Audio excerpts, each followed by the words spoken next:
All right, hello. Do we have people here for the Women in Horror poetry reading? Please let us know if you can see this broadcast. You're joining us live in the midst of some technical difficulties that we've been having. If you can see us, don't worry, we are bringing the guests back into the broadcast with us. Yes. Here. See. Okay. Okay, we have video, we have audio. Everybody can hear me okay?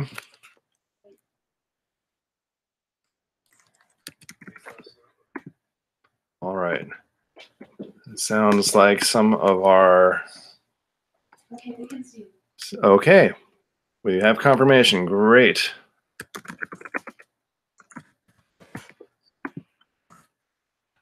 Okay, great.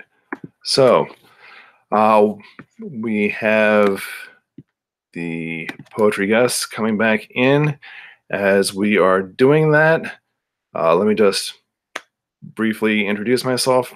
Hi, I'm John Edward Lawson, co-founder of Raw Dog Screaming Press, and this is the Women in Horror online poetry reading that has been hyped up online for a little while now. Again, we apologize for the technical difficulties we've had here.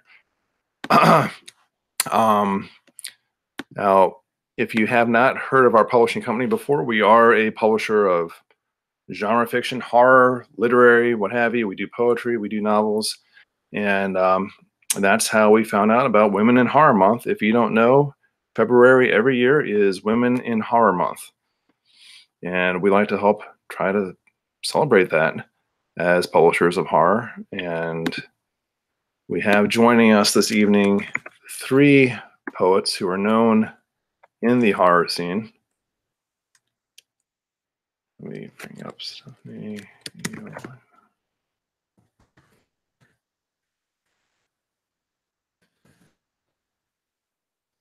Sorry, just one moment here. And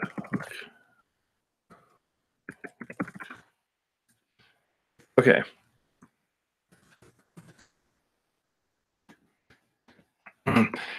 As I was saying, the people who are going to be joining us tonight are Stephanie M. Wytovich, the Bram Stoker Award-winning author of Brothel. We have Donna Lynch, the novelist and poet whose most recent work is Witches, which is a collaboration with artist Stephen Archer. And we have Erin Mehairi, who is the author of Breathe,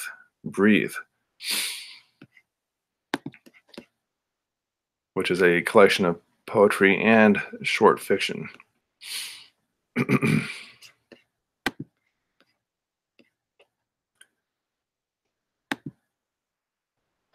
No, not right now. Oh, I think we have Donna. I'm here, yep. Okay, great. Steve just said because you called it a final invite, it's a guarantee it's not going to be the final one. No, we have 25 viewers. We're live. We have an audience who is here to see you. And it's like, Stephanie, welcome. Hi. Okay. Stephanie, Donna, and we're just waiting on Erin to join us. I was just going through the brief introductions about what the event is tonight and who exactly you are. While we're waiting on Erin, did you want to maybe fill the audience in a little bit more about who you are and what you're doing with your work here? Let me get it first. I'll go first. Okay, so hi, my name is Stephanie. I've been working with Raw Dog Screaming Press for I think almost 5 years or a little bit over 5 years now, which is really exciting. In addition to being their poetry editor and writing, I'm also a professor, and I teach composition, and I teach creative writing and literature. And I've been getting more involved with teaching horror on an undergraduate and a graduate level, which is really exciting because I've been focusing on women in horror specifically. So it seems very timely for everything that we're doing right now. And I'm kind of been focusing on the role of woman and kind of moving into the final girl trope. So it's really cool to kind of be reading with Donna and Erin because they're both really passionate about that too. So my the stuff that I'll be reading tonight is a little bit like that, a little bit not. My work kind of took a weird U-turn with what sheet music did, but that's kind of what I've been working on lately. Okay, and Donna? Hi, I'm Donna Lynch. I am a writer and poet and the singer and lyricist for Ego Likeness, a dark electronic rock band. I'm just really happy to be doing this. I haven't been writing much in the past few years, just for a lot of different crappy reasons. So I'm happy to get back in the game now. And I've got some new stuff to read tonight that nobody's ever heard before. So hopefully that's not a terrible idea that I'm going to be reading that. And finally, we have Erin joining us. Well, I'm Erin. I'm Mehairi. I'm a writer, editor, and I do marketing and PR for a lot of authors and several publishers in the business. One of them is Raw Dog Screaming Press I'm going to be working with now, and Stephanie, of course, I'm her publicist, which excites me because I love her and she's so inspiring. And so it's nice to meet Donna too as well now. My work is published by Unnerving Press, and part of it was kind of a natural healing process with poems that kind of helped me get through some of my trauma, much like Steph's. But then the other half is kind of somewhat more like with monsters, creatures, and kind of like doom and gloom stuff. So I'm probably going to read more of that tonight, just because I think it was going to be too hard for me to read some of the other personal stuff for my first time reading my work out loud live. So I guess that's probably all I want to say about my stuff right now. I'm not too good about that. Okay. Well, thank you everyone for joining us here, and I guess Stephanie will start the process. All right. So the first poem that I'm going to read tonight is actually the title of my poetry collection, Sheet Music, To My Acoustic Nightmare. And like I said, this is a little bit different than some of the stuff that I've kind of put out in the past. I like to kind of refer to this collection as my confessional dirge. There's a lot of like dark memoir stuff. It's definitely a collection that's more personal to me. So I think it's fitting that I start off reading this poem particularly. So this is Sheet Music to My Acoustic Nightmare. We were in turmoil, obsessed, possessed.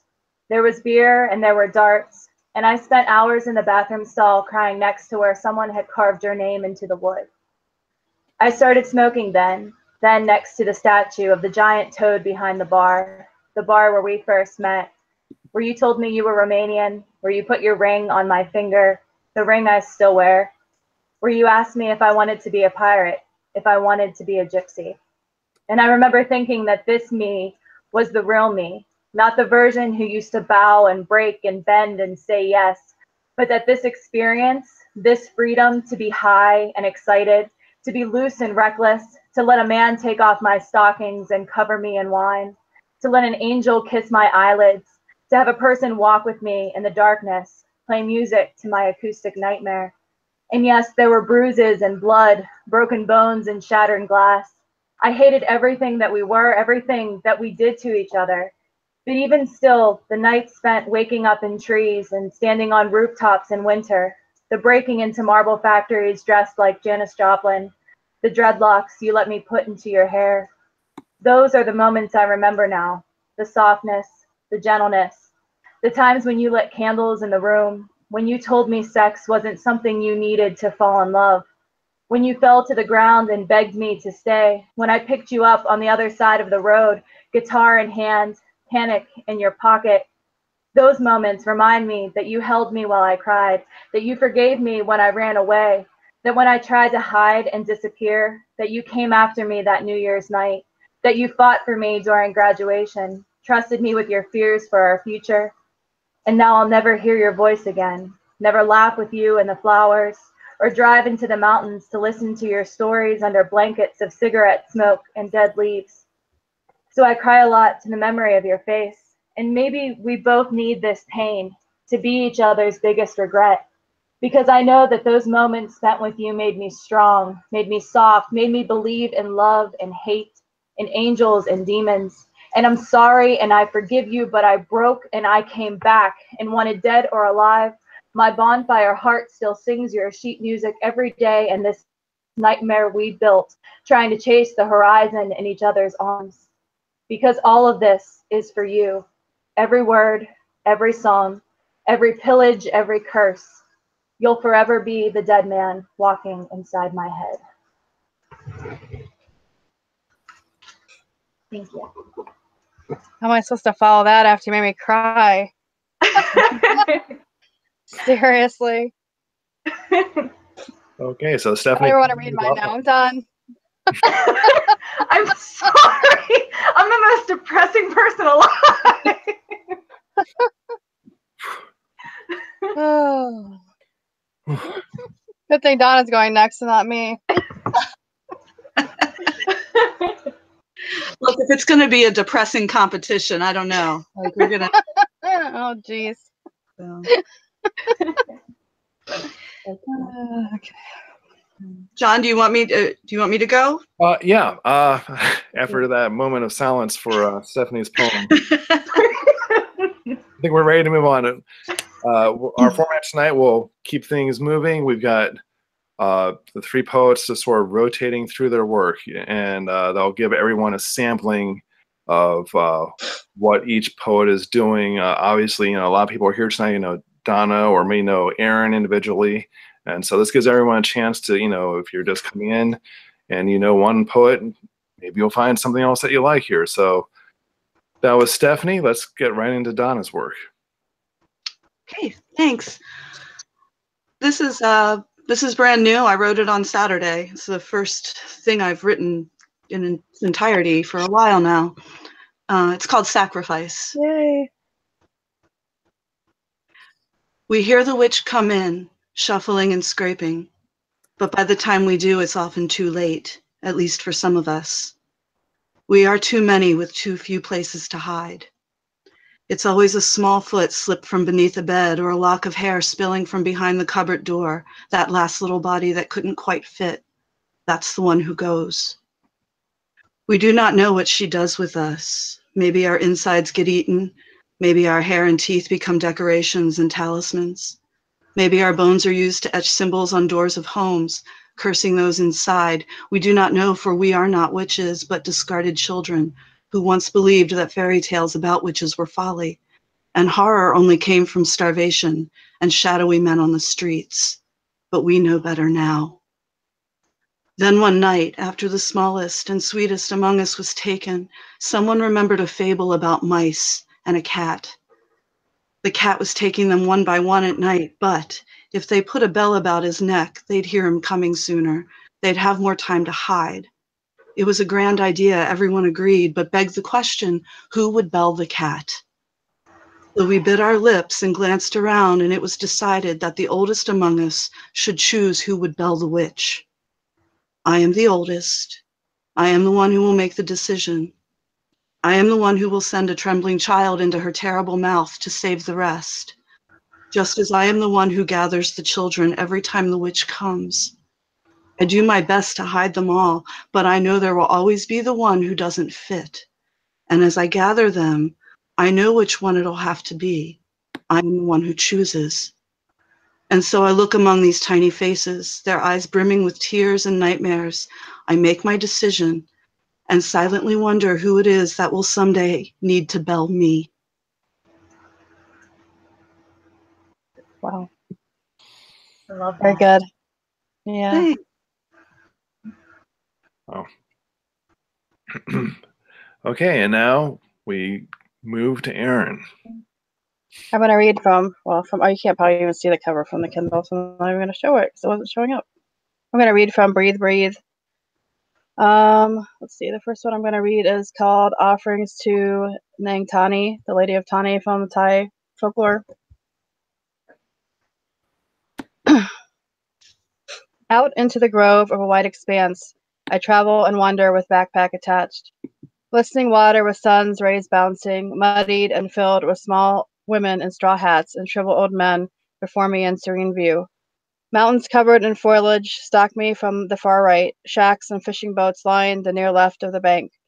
Tan-skinned people squat by the river, washing and staring. I peer past them at the green grass and the tall reeds, all growing lush and vibrant.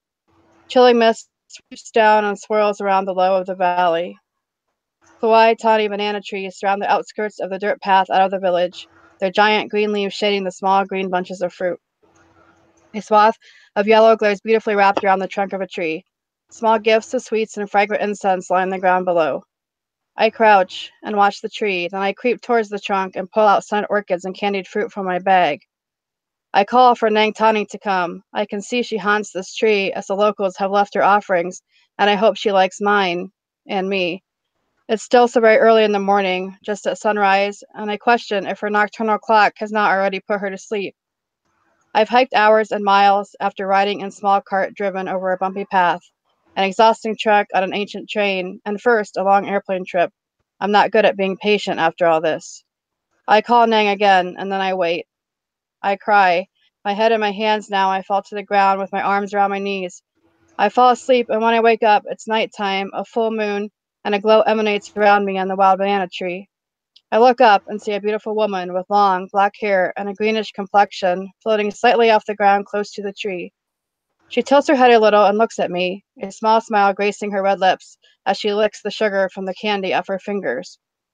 Her top is made from a banana leaf, caressing her small chest, laid over one shoulder, and her dark green sarong starts at her slim waist, but trails off into supernatural wisps near her ankles, her feet bare.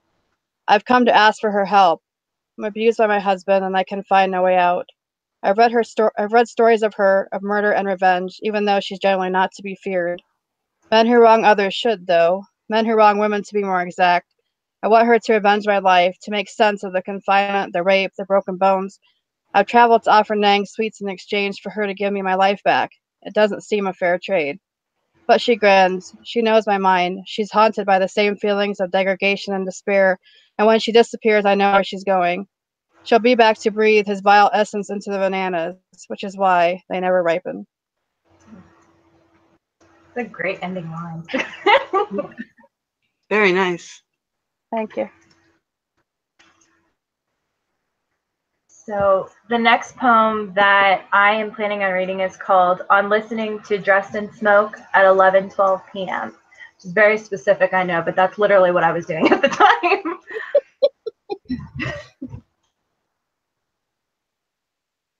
This is important, so I'm going to write it down, even though I'm throwing up while the cursor is blinking in front of me, even though I cried myself to sleep on the plane after reading your message, even though I drank all the wine in my apartment after looking at your letter and feeling like the pit inside my chest was never going to stop growing. I don't know what I'm preaching to myself these days, but the nightmare on my back that wears your face won't stop burying his claws into my shoulder blades. I can't close my eyes without seeing you on my couch kissing me, your hands buried in my hair while I said I love you for the first time in person. And I'm hearing you sing to me and while you wash my hair in a peppermint and lavender haze. And there's a record spinning in the corner of my living room. It's playing to the tune of the collapse of my valves, to the melody of my fingertips typing this poem with blood. And this moment is important, so I'm going to be honest, even though I've thrown away all of our memories, but failed in erasing you from my heart. Even though I still stay up till 4 a.m., but now it's from insomnia instead of our 8-hour conversations. Even though after all this time when I say your name, part of my heart still tries to smile. I don't know what I'm doing day in and day out, but my poetry sings to the tune of the guitar song you never played for me, and to the color scheme of the wedding we never got to plan. I can't get on the highway without counting down mile points in my head. Can't sing to my favorite songs without seeing us dance in my kitchen. And when I cook, I imagine your hands around my waist, your breath on my neck. And it's hard to be afraid of monsters when the ghost of everything you haunts me with each passing moment. And there's a clock ticking near the television. It's counting down to the collapse of my chambers, to the breaking of my bones trying to turn from this. But this moment is important, so I'm going to leave even though I spent months crying in bed, begging God to bring you back. Even though on my 27th birthday, I lit a single candle and wished for you when I blew it out. even though I flew halfway across the country to spend what should have been our anniversary alone and writing poetry to the city lights we should have been making love to.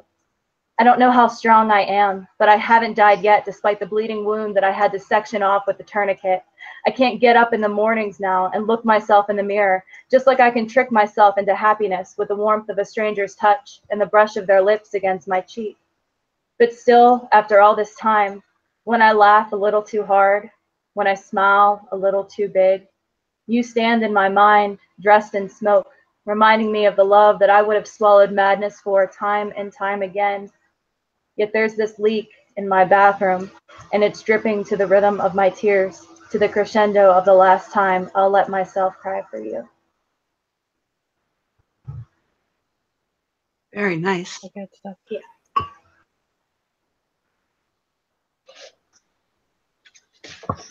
You're making me sad, Stephanie. Yeah. We all want to hug you, Steph. Good grief. Okay. I'm going to read something from our new book, Witches, that my husband, Stephen, and I did together. He did the illustrations, and I did the poetry and short story found inside. This is the book. And this piece is called The Harpy. From the unit, she could see through wire mesh encased windows, the forest where her winged sisters fed.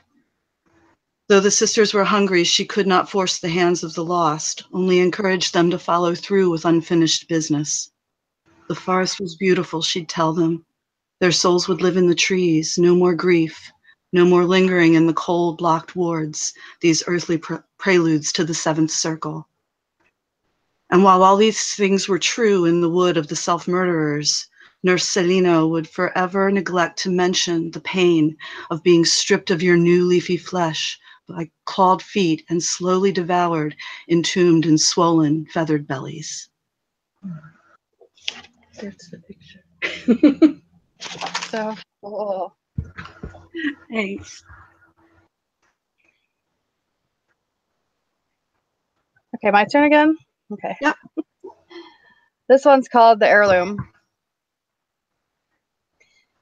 The necklace, a brocade of shimmering light, a cacophony of glinting illumination, hangs around her neck.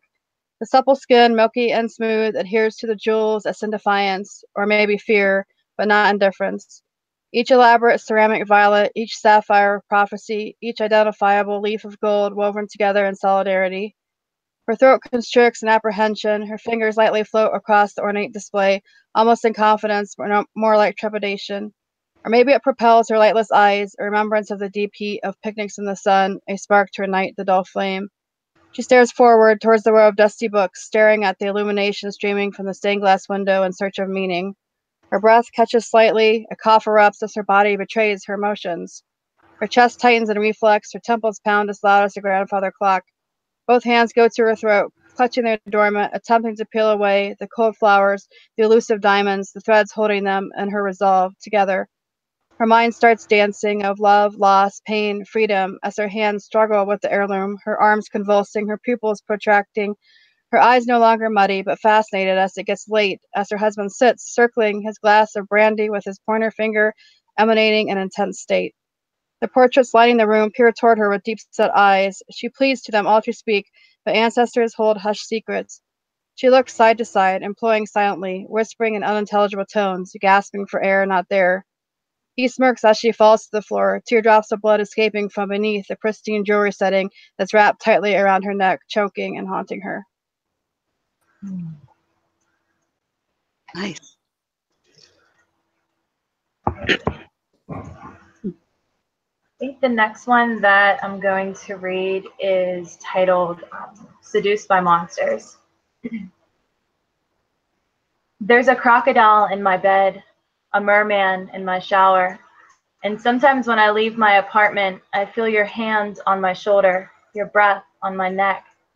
A story I've read 1,000 times, one that I can't seem to shake, can't seem to put to sleep, because there's a madman in my closet, a sociopath between my legs, and there's no remedy for the bite on my shoulder, to the vampire that drains me at night, to the wolf man who eats my heart, because I share my home with nightmares, open my doors to fiends, and I have no one to blame but myself when the lights go out, when I start to scream, when I realize that sometimes, yes, sometimes, monsters are just monsters and nothing more.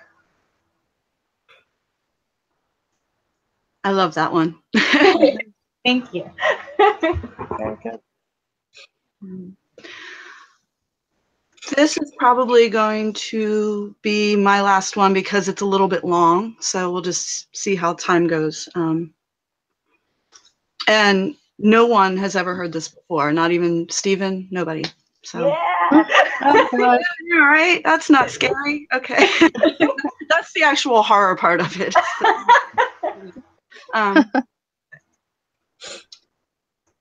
It's called Borderlines, a horror story in 7 small parts. Spend a lifetime inventing broken characters and don't ask why or how. When they end up in you like 1,000 shards of glass and splinters, you miss the joke. Spend a lifetime hiding from monsters and you blind yourself to the ones inside of you. Part 1. First, you are hollowed out, but maybe not. I'm already remembering it wrong. Maybe before that, you're just worn out, chased through the woods by a man or something resembling a man, wielding a rusted tool from the shed that you know will not be quick nor painless. Something that will hurt you in a way you can't prepare for. So you run and run and run. On the ankle, you just sprained in a divot. If you hear that snap, it will be over faster, the running, that is. Everything else will have just begun. You listen and wait. The snapping is sticks, not bones, not yet. But you run and run and run with the cramping in your side and lungs that feel like you've inhaled winter razors. It feels like stabbing, you think, but you'd be so wrong. You're about to find out. You run and run and run with no sense of direction other than away. But unlike the man with the rusted tool, you have not trained for this. As a child, you never thought one day. When I was a child, I never thought I'd need to run. I only knew I needed to hide, so I became a ghost. But I was not trained to run, never ridden, never raced. Breeds like me are broken in, but not in the fields, not on the trails. So if you're a breed like me, you can only run so far before you have to stop. And it's upon you now, which brings us back to the hollowing. Part 2. The hollowing out of a person in this context is not the desired end result. It's the kitchen counter full of pink fluids and glistening bits on Thanksgiving. It's filling and stringing up a piñata. It's turning a canyon into a landfill. It's the act of creating a void, which was inevitable when you think about it, and refilling the cavity with even worse decay. You are your own Pandora's box. Every ugly thing needs a home, and the space inside your head works nicely. The space inside your chest, even better. A little further south, and disembowelment offers spatial options that seem to defy physics. All that loss and pain and malice, you can fold it, layer it, coil it inside until you can barely tell it isn't the entrails you started with. Part 3. So there you are, strung up in the shed. You can see the things that used to be inside you in a tub in the corner. Someone or something will eat them and they'll be gone. You mourn the loss of these things because you don't realize there is something else in you now, growing, evolving. You think you are empty, and this is how you'll justify everything to come. It was the loss, it was the grief, it was someone you loved, and because you loved them, when it was time, you made the decision, and you wanted to run and run and run, but you were not trained for it, so you stayed. Because where will you go? Loss finds everyone, even the ghosts and the really excellent hiders. It's real when the light goes out in someone you love. You feel it like an electric charge in the air in a storm. There's a flash of terror in your head for yourself, and for them, then nothing. You carry what's left of them home in a plastic bag with a hard handle, their clothing, shoes, glasses, a necklace maybe. How can you even tell? It all just looks like pieces of them. because it's just a container of entrails, of insides, to be consumed in time. All of it will end up in a container, a coffin, an urn, that empty space in your chest, and you wait and wait to feel something again. Part 4. Take in all the empathy, all the sympathy while you can. The well wishes, the visitors, having your erratic behaviors excused and tolerated, take it all. Even though you know it's just going to seep into the void and dissipate the way enzymes break down, you take it because before long there will be no more. Part 5. Here's where the story changes. No more tool sheds, no faceless men hunting you. Now we are in the realm of demons. Possession by an entity of no discernible origin, no name. It all looks normal, a normal setting on any given normal day. The storm is past, and that means it's all right, right? If you don't look anyone in the eye, no one will know, at least for a while. If you let it in and let it out as it pleases and don't fight, it will come and go with little fanfare. It is, of course, filling you with poison, consuming the poison, regurgitating the poison, and on forever until you are nothing but a toxic canyon. You keep the outside pretty for desperate, selfish tourists. They've come to see the sights. Tequila sunrises and tear-stained sunsets, lies for miles and blackout skies you'll never remember because your damaged brain never filmed it. The thing swimming in your empty shell tells you to be glad you'll never know. It's one of the 2 kind things it will ever do for you. The second kind thing comes later. Like when the person who just violated you gives you a tissue to dry your tears. Thanks, you say. Thanks. Part 6. You're a different sort of ghost now. Once you were quiet and harmless, just a shadow, a memory, a whisper, a hider. A spectral woman who weeps quietly in a child's bedroom, or the child itself taken too young. It doesn't even know it should be angry, but you are different. You know. The thing that possessed you isn't slipping in and out so easily now. It's tearing holes where there were none. It's chewing through what's left of you. It's biting at your feet and legs when you walk by the bed. It's digging at you with a blunt, broken nail, rolling up strips of skin like wood shavings. It's slamming into you full force. The second you close your eyes, it slams out the same way, a perpetual car crash. You come home battered, you wake up bruised, but there's no assailant. All anyone can see is you. You are a different sort of ghost, haunting yourself until you cross the borderline and die a second death. Part 7. 1 step. You only have to take this 1 step. Maybe it's off a bridge, maybe it's out the door. It doesn't really matter. The outcome is going to be the same. But you still believe there are greener pastures on the other side. On the other side, you'll feel better. The poison will drain. The canyon will become a lake filled with water, cold and clear from some internal spring. Then the demon, the entity that possessed and poisoned you, does the second kind thing. It tells you what a stupid cunt you are for believing there was ever a spring or a pasture or anything other than the pain you've been hiding from your entire life. And that's when houses start shaking and walls start bleeding and screams start emanating from the cellars, and you have to grab what's left of your family and the pets and run and run and run like hell. You start praying to a God you don't even believe in anymore, all the while knowing that the scene unfolding before you, threatening to destroy everything you ever loved, was created by you. Your creation. You approached the event horizon. You crossed the borderline. And the real punch in the gut is all that running you did when you never had to take more than 1 step. Woo! I hope you're done. I'm so excited. That's amazing. I can't even follow that right now. I can't even speak. That was beautiful, Donna. That was amazing. Wow. Wow. So good. All right, go for It it. needs to be in one of your books. I don't even know how I feel stupid reading any of my poems.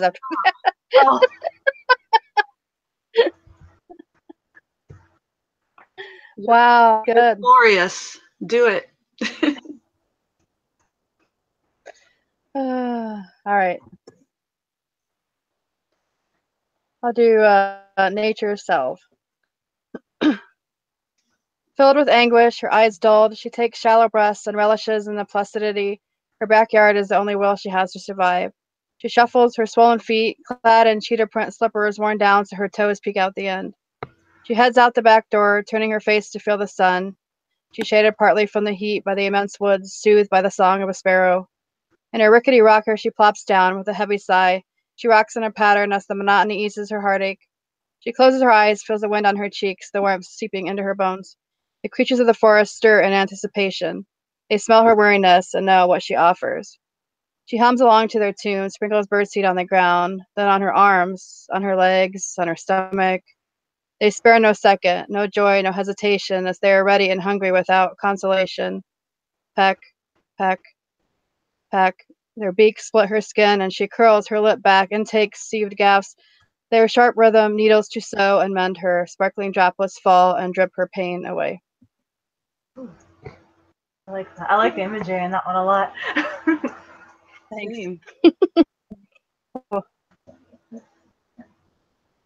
So the next one that I'm going to read is called Memory Retrieval, 1991, Finleyville, PA. Another very specific title, if I do say so myself. It's a travel journal. Yeah, right? Easy to see my process, right? All right. Yeah. Our house scared me, but I remember Beauty and the Beast coming to one of my birthday parties. Mom and Dad brought in a castle and a cake, and I was a princess living in a fairy tale, except we were all still covered in the blood of our late neighbor's death. And there's a curse in my passenger seat, a wish for those who hurt us, who cause us pain, inflict agony that can't be burned or cut away. And so the devil grabbed us, licked our wounds, and washed the blood from my hair. I was 2, but I was branded with the mark of suicide. We all were. When Dad found George in the garage, gun in hand, skull in pieces, as I held my E.T. doll and looked out the window, wondering what I could do to make my father laugh again. And there's this woman who stands behind me, a guide for when my life goes astray, who settles my scores and handles my bets so that I never have to be that scared girl again. But then Mom got pregnant, and we fled the murder house, ran away and left the memories behind. But the darkness followed. Oh, did it follow. And 8 months later, I was in a bathroom stall in the hospital, my mom on the floor covered in blood, while my brother struggled for his life inside her, a premature miracle that I remember touching in the incubator, crying because I couldn't bring him home. And there's this feeling I carry with me, an instinct for when the hurt becomes too much, that protects me when I'm weak, covers me when I'm vulnerable. But at 27, I don't work right anymore because there's too much blood inside me that's not my own. Too much red on my hands from the nights I spent making tourniquets and bandaging wounds. Too many scars left from my ex's bedroom 4 years ago when I found him cut up and crying on the staircase. And no matter how many times I paint my walls white, when I wake up, they're always red. Because there's this death that sits inside of me, whispering that it makes me stronger, that it makes me better. But deep down, both of us know I'm already spoken for. Deep down, both of us know I'm already in hell. Thanks. That was great. Intense. Good. Thank you. It has to be hard to read. Yeah.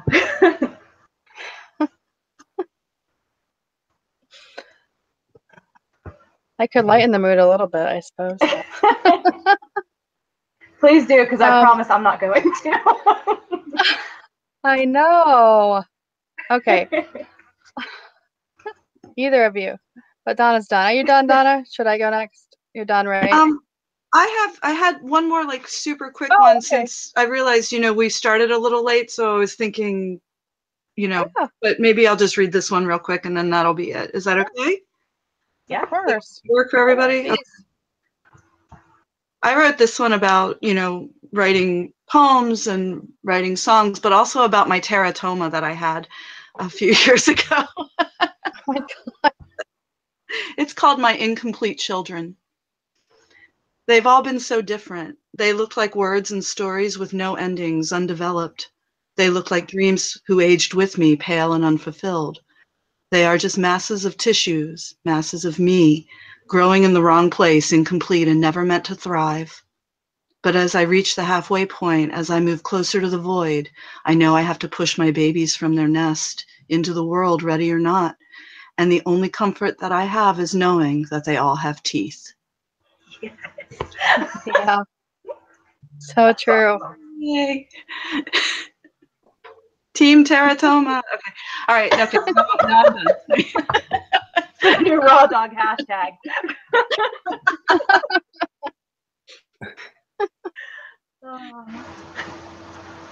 Sounds good. Okay, this one,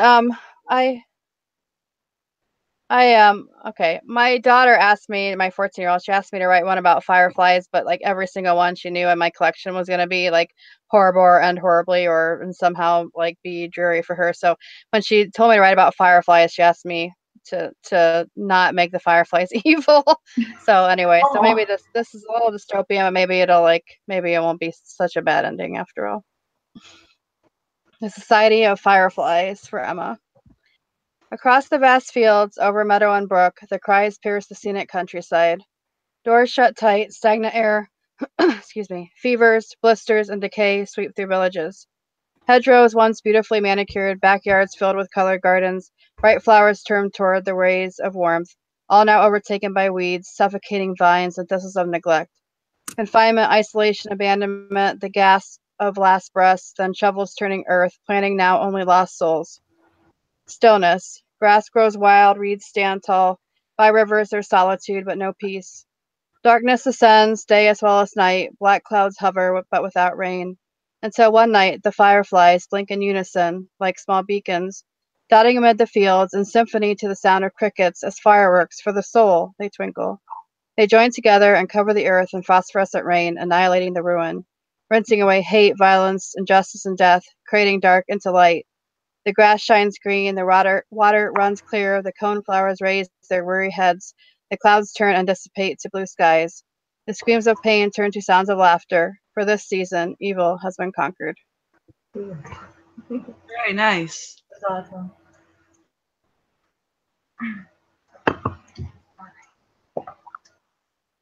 The next one that I'm going to read is called Because I'm Stained Red.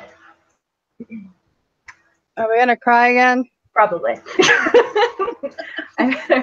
I wish I had something lighter to read, but I really don't. It's okay. My bathtub is filled with blood, and I'm not sure how that's possible because I don't have a drain. But the red is beckoning, and my clothes are falling off, collecting in small piles as I move from my bedroom to the hallway. And I can't remember a time when my life wasn't red, wasn't ripped open and dripping messages, screaming at me to stitch it back together again. Because Dad told me it would get easier when he found me at 19, covered in bruises and piss, soaked in fear with my nails and my calves. But my bathtub is still blood, and I'm still soaking in it, stained red, stained suicide. I don't think I'll ever be clean. Nice. Ew.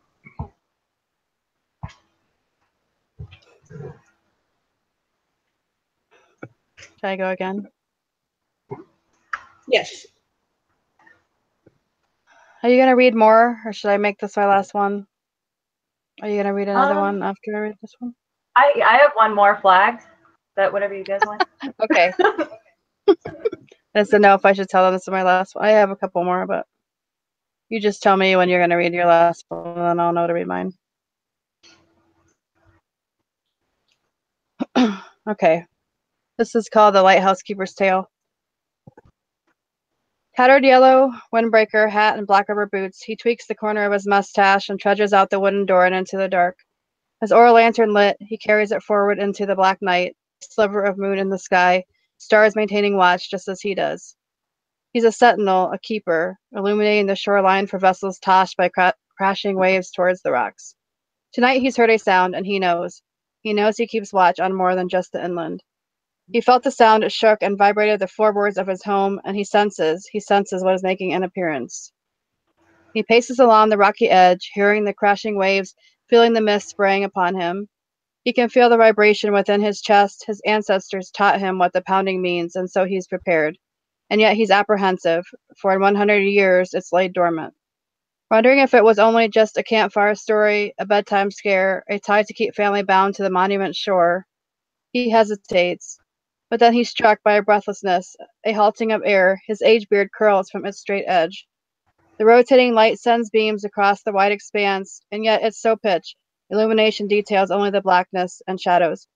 He hobbles on stiff legs, stepping among boulders to secure himself and his family into the tallest point. He hustles them out of nestled beds. They complain, wipe sleep from their eyes, and climb 300 steps to the little room overlooking the vicious lake.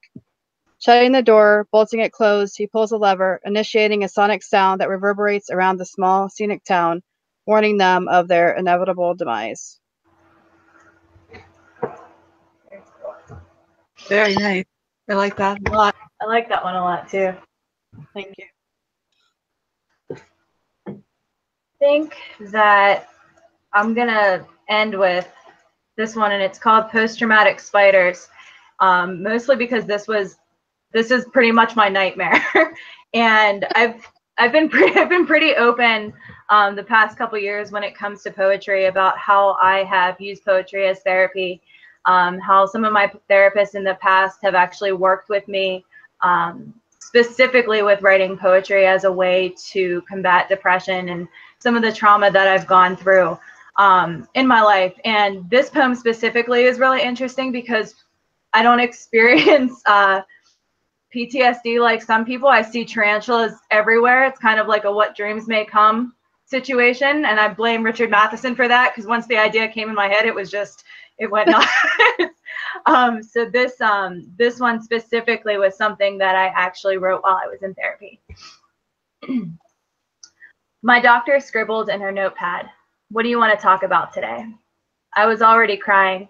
I ate all the cough drops on the table when she wasn't looking. Her dog was asleep on my foot. I just left my one-night stand in the parking lot. Frustration wore on her face like the foundation she forgot to wear. Are the nightmares back?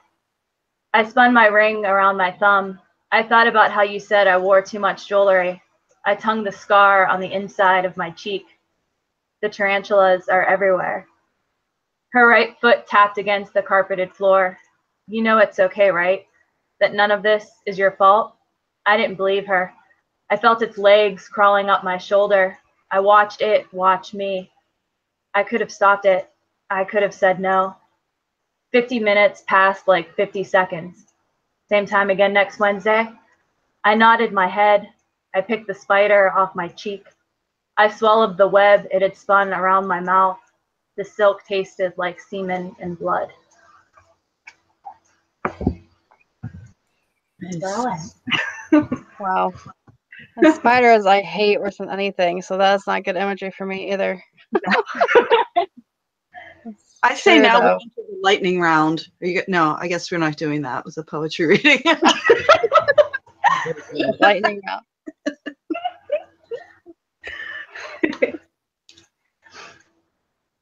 Are you sure you're done, Donna? Yeah, I am. Yeah. Okay. Yeah, I'm good. Okay. I'll read one more then. So you read your last one, right, Steph? Yeah. Mm-hmm. Okay. All right. I'll read You Say You Love Me. I'm rolled up in a ball in the corner of the floor, and I cry and try to make the bees inside my mind stop flapping their wings. I stretch out on my stomach, face down, wanting to disappear into the carpet and waiting to evaporate as they do in Japan. My fingers pull pieces of the dirt My fingers pull pieces of the floor apart. I smell the stench of dirt and dust the vacuum doesn't reach, and I want to be a speck of it. My stomach hurts, not nauseous, or maybe a little, but bruised because I made you mad over asking about dinner, and so you kicked me so hard I couldn't breathe. And not only did you take my breath, you took part of my soul, trampled it in. It's broken now. It needs replaced by some manic, impulsive, feel-good thing, or else I will die inside, and no one cares. You punch my face, break my glasses, and give me a black eye, a cut eyelid, and blood oozes down past my mouth onto my shirt. Twinkies don't heal me. Long drives with a distracted mind cause me more issues, and the only thing to save me is my children. I stretch out on my stomach, face down. Whoops, I missed turning the page.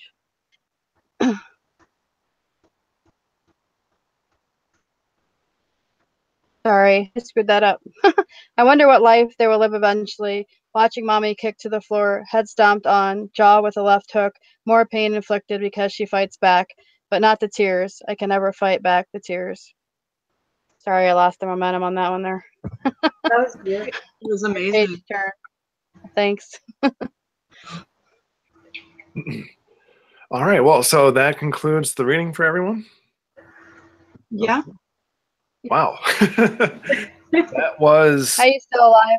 Are you and Jen still alive over there? Yeah, we are. That's just that was amazing, and thank you so much, all three of you, for not just taking part, but for delivering that super intense reading for here. That was amazing, and I really am looking forward to reading more from all of you, of course.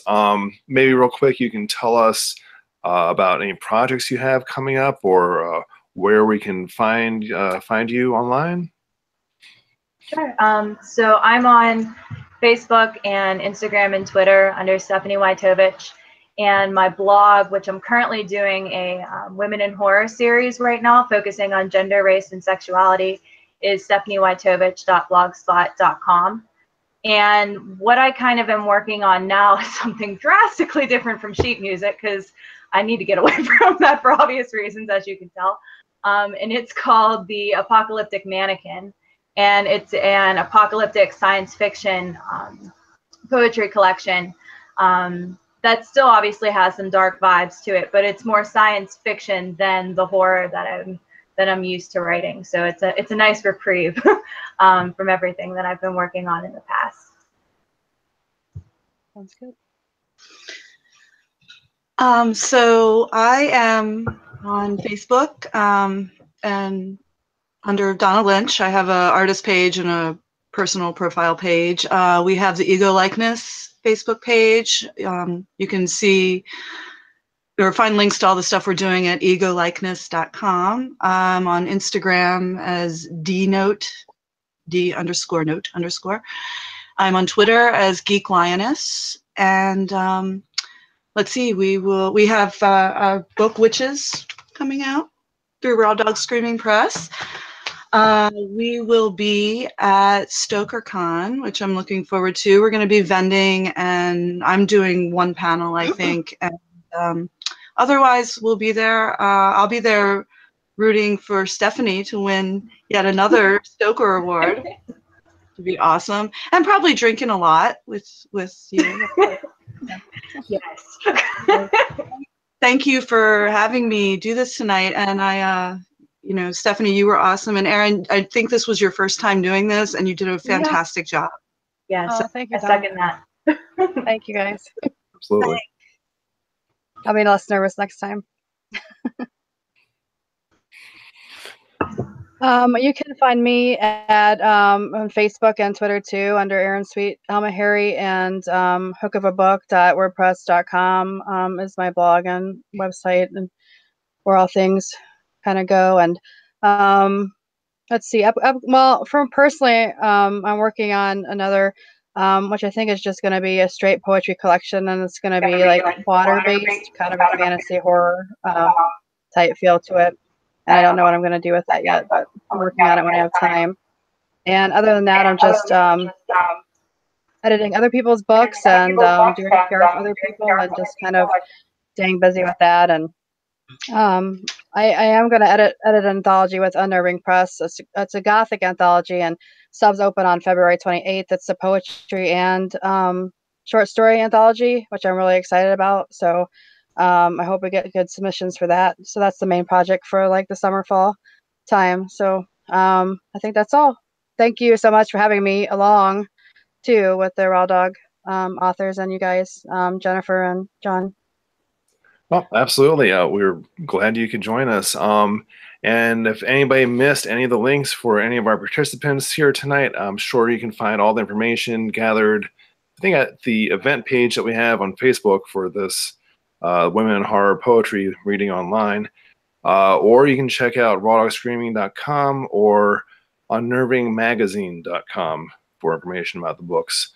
For Women in Horror Month and for Women in Horror Month and the continuing events happening worldwide for the remainder of the month, please go to womeninhorrormonth.com. We at RDSP appreciate your support and thank you for joining us. Keep an eye right here on our YouTube channel for more readings, interviews, short films, presentations. Also, don't forget to check out our past Women in Horror Q&A here in the archives on YouTube. We'll see you next time, and until then, keep an eye out for the new RDSP hashtag Team Teratoma. Thank you, and, Thank you, guys. Thank you so much. good night. Night.